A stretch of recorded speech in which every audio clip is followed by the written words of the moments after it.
Hi, it's Owain Williams here, and another journey for Owain Talks Business. And today I'm in Tyn Llwyfan Farm in Llanfabechan with Gareth Wyn Jones, who's had a few television programmes about the farm, and he's had celebrities here, and he's done a lot for North Wales.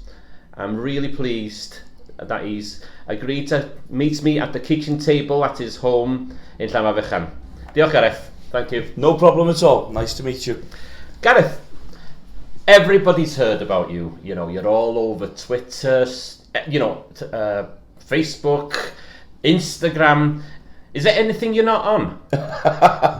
Yeah, YouTube. I need to be on YouTube. That'll be my 2020 New Year's resolution. So, we're working on that. My son's come back from his little bit of media studies in Llangefni, and now he's going to start filming me. So we bought a camera and a drone and some sound equipment. So that's going to be his little project for 2020 now. He's going to be filming his father and the farmer, me, over a 12-month period, and showing different walks of life that I do. So, I just don't do farming. I do quite a bit of other things as well, from immersive tours to television work to social media stuff. So it's all about bringing all them together and telling a story, and it's important that we tell our story, especially today. I think 80% of people live in cities, and they are not connected with food production, farming, agriculture, the countryside, and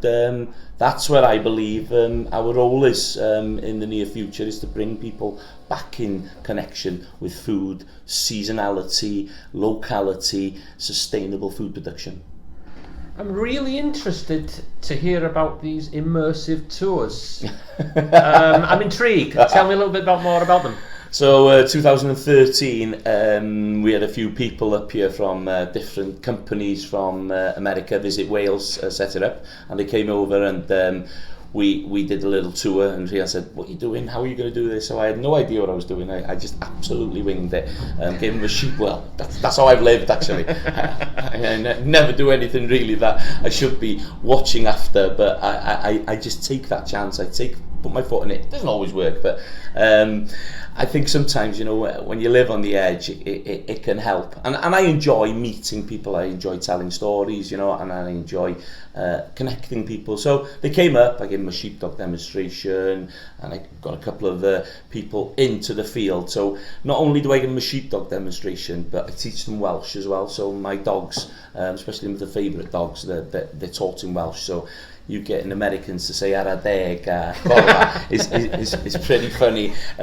So they enjoyed that bit. Then I shear a sheep, and and then I talk about how sustainable wool is. 370 years of producing food up here, a hefted farm, the ponies, the cattle, the manure, growing our own veg, keeping our own bees, how sustainable we can be, by working together. So that whole story comes in the picture for this immersive travel, and that's where it started. And then the first year we had a company called Rick Steves who phoned up and said, would you like to do a few tours? Yeah, no problem. Thinking there'll be one or two. And then she sent an email through with about 20 odd tours for the first year. I was like, oh my God, what am I going to do with all these people? But it was amazing. These people just came and they just wanted to learn. When you come into a situation when these people are coming onto your farm, and they're going to enjoy themselves. When they get off that coach that they're going to have fun. They want to be educated. They want to learn about your life. And it's snowballed, really, literally. And then we're working with Cambrian Tours, we're working with Dream Tours, we're working with Janet Redler. So all these tours we did last year. And again, for 2020, got so many bookings in already, and we're working with some blue badges as well, some people that are private that come to North Wales, and I mean high end. So some of these people will come and they'll sit here and they'll have a Sunday dinner. Doesn't matter what day it is, they'll have a Sunday dinner, but everything will be seasonal, grown on the farm.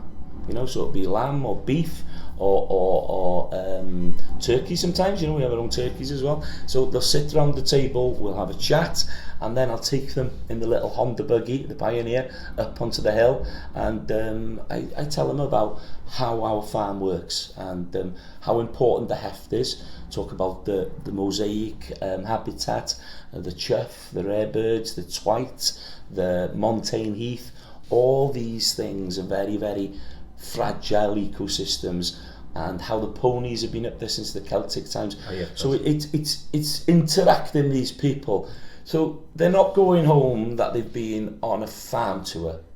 They've been on a tour of life. They take something really, really, hopefully special home with them, and that's where I believe and hope that when they do go home, they will then look at the way they shop. So they'll be looking at buying sustainably produced meat. They'll be looking at, you know, veg that's in season, grown locally. All these things are so important today with our climate emergency. So you rein things in, you make it fun, because I like a laugh as well. You know, we have such good fun, but it's about educating people, informing people, and letting them make the decisions themselves. You know, not everybody's going to go home and do that, but you know, at least they've got time to think. You've planted that seed, and if they want to let that seed grow, that's up to them. Thank you, Gareth. You know, and a question that leads on from that is, you've got so many farmers in North Wales, you know, so much industry and everything. What would you suggest farmers who are maybe thinking about diversifying, because with the changes with Europe and everything, that, you know, we need to be thinking differently? What advice would you give them? And also, what advice would you tell them about how much they should be charging for the services they offer? You know, every farm's different, every farm is individual, and every person will have his own ideas. You know, I look at the youngsters today, and I go and do talks with the young farmers, and I always tell them, you know, I followed in my father's footsteps. Love the way he farms. You know, it's sustainable. It's a hefted way. But I've just taken a little slip road off, and I'm doing just something a little bit different that will help us probably in the future of our business. And I think what sometimes some farmers need to do, or some of the younger farmers need to do, is stand back and look at the bigger picture. You know, if they've got a water well on the farm, or if they've got an old building they could make up, or you know, there's an opportunity to put pods, or an opportunity, maybe, you know, we've got wool, we've got meat, we've got a lot of things that we can use and utilize and add value to on our farms.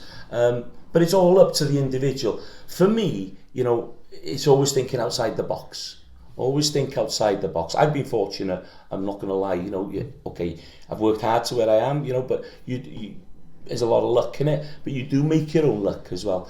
But I think we've all got to adapt to every situation, and how people adapt is, you know, there's always help out there, and I think you can always go and look for it if you want it, and look outside the box sometimes. Always think that, oh, we could do this, we could do that, because we need to look at how many people come into North Wales. If we take, you know, Eryri, Snowdonia, and the bigger places, Carnarvon, Dolgellau, Conway, Llandudno, look at the footfall there. How many people are coming in here? They're all eating, they're all spending. You know, is there some way that we can get our local meat into these hotels, into these restaurants? I've always thought a good idea would be you be able to sell your product, but sell your product with a story. So we've got Ella in Coink, let's take her for an example, down on the Llyn. Lovely lady, fantastic, award-winning sausages. I've worked with Ella, fantastic pork. Ella takes her sausages into a big restaurant in Llandudno, or into a hotel in Llandudno. But not only has she got her sausages in there, there will be a picture on the wall with Ella's story. Ella and Hill and the children, how that sausage is produced, how much money will go back into the local economy, and how much that will sustain the language, our culture, and our people. You know, these maybe are the stories that you tug on people's heartstrings, that you bring people in, and it's not something that everybody wants to do, but I'm just setting up examples. We could do that maybe with lamb or beef. You know, there's some great producers out there, and some people have changed the way, diversified, but it's not for everybody. You know, some people just love to farm, and that's fine. But for me, I think if we want to be more successful, we have to add value to every product we're doing, and I can tell you, we added value to one of the products that we've got here, which is wool. You know, when I'm doing this immersive travel, I shear a sheep as well. And on one of the tours, it was pretty crazy. Mary, my daughter, was there, and there was a little old lady who was into her wool, and she wanted to take some home. She was a spinner, she was, and said to Mary, "Can I take some of this wool home?" And Mary went, "Yeah," and she pulled it out, and she said it was all yellow, so there was a little bit of something on it. Let's not go down that road. But she put it in her bag, and the lady was over the moon, and she wanted to give Mary some money, and Mary was going, no, like that. And she came home and she said to her mother, "Oh my God, I can't believe that we've just sold that wool with all that yellow stuff on it." How can we do something? Anyway, so they decided to wash the wool, and fantastic. We got a big bundle. Rhian googled it, and they both sat here on an evening, washed it, a big pile of wool, and they were sitting through there. And Mary took a piece of wool, and she'd had the felting kit for Christmas, and she sat down and she started doodling. She did a little owl, and she did little bits and bobs. Anyway, she came back with a hat, and she gave it to me, and I thought, oh, that's pretty cool. It's a little Welsh hat. So I put it in my hand, I took a picture and tweeted it. Out it went into the big bad world of the social media. And within 5 minutes, Jim Jones was on the phone. He says, "Oh my God, what's this?" And I said, "Oh, my daughter's just done." And he said, "Oh, this is brilliant. I need some of these." I said, "Well, nothing to do with me. Speak to Mary." So I gave the phone over. So Jim's on the phone with Mary, and Mary's going, yeah. I put the phone down.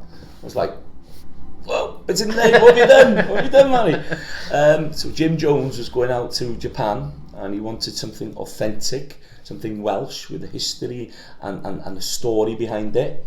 And you know, what better story than a sustainably produced byproduct of a farm that's been in the same family for 370 years. And the 11-year-old daughter's come up with this idea of making these Welsh woolen hats. But they had to make 30 of them in 3 weeks, so they could go out to Japan. To Japan, because Jim wanted them as presents for, you know, the president of the tourist awards, and we had a little kitty showing little pictures of these Welsh woolen hats. They went all over Japan, and the feedback we had was awesome.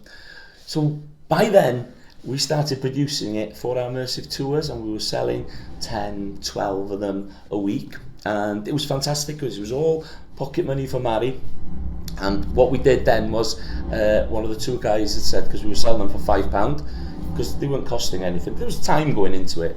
The tour guy said, "God, they're too cheap. You want to double your value." And when you think, "Oh my gosh, we won't sell any," you start worrying.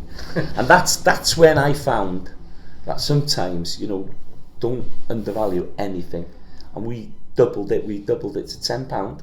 And Mary was going, "Oh, I won't sell any this week." And we sell a lot more since we have put a big amount on it. But when you take it into account that you need to, that wool takes a year to be grown. It needs to be shorn, which we pay £1 to shear that sheep, and we get 40p for that fleece.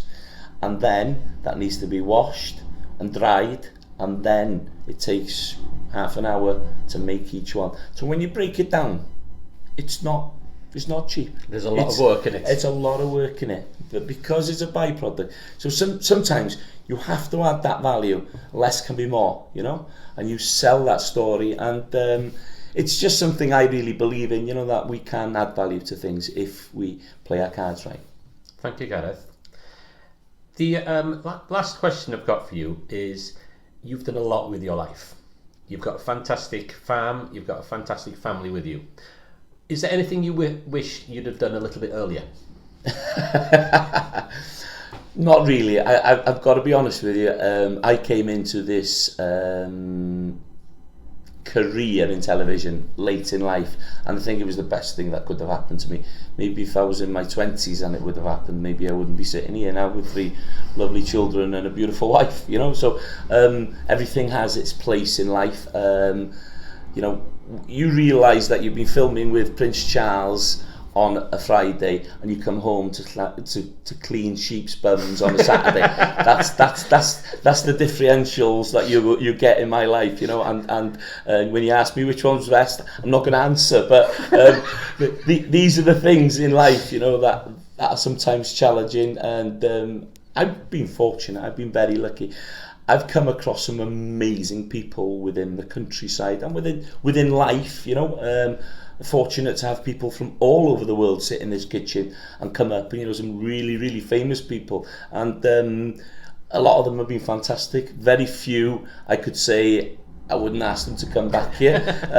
But, you know, it can be challenging. We've had vegans here on the farm, and we've had vegetarians here on the farm that have had different opinions. But I respect that, you know, I respect their opinions until they cross a line and start misinforming people, and that's what angers me, you know. There's always a balance, and I will always show that respect in the beginning, you know, and as long as they are the same with me, I'm more than happy, because, you know, everybody has a personal choice in life, and I think, you know, we take these things with us all the way. And I think for me, I'd rather tell you something to your face and go home and tell the wife or tell somebody else. At least I'll know that I've been honest and truthful with you, and that's very, very important for me. And sometimes, you know, you're not going to be everybody's cup of tea. That's the honest truth about it, and you have to live with that, and you have to be honest with yourself, because I think when you do that, you know you're in the right place, and trying to please everybody is never going to happen. Very true. Diolch yn fawr iawn, Gareth. Dim Thank you very problem, much. dim problem. And what's your hashtag? Living the dream. Yep, living the dream.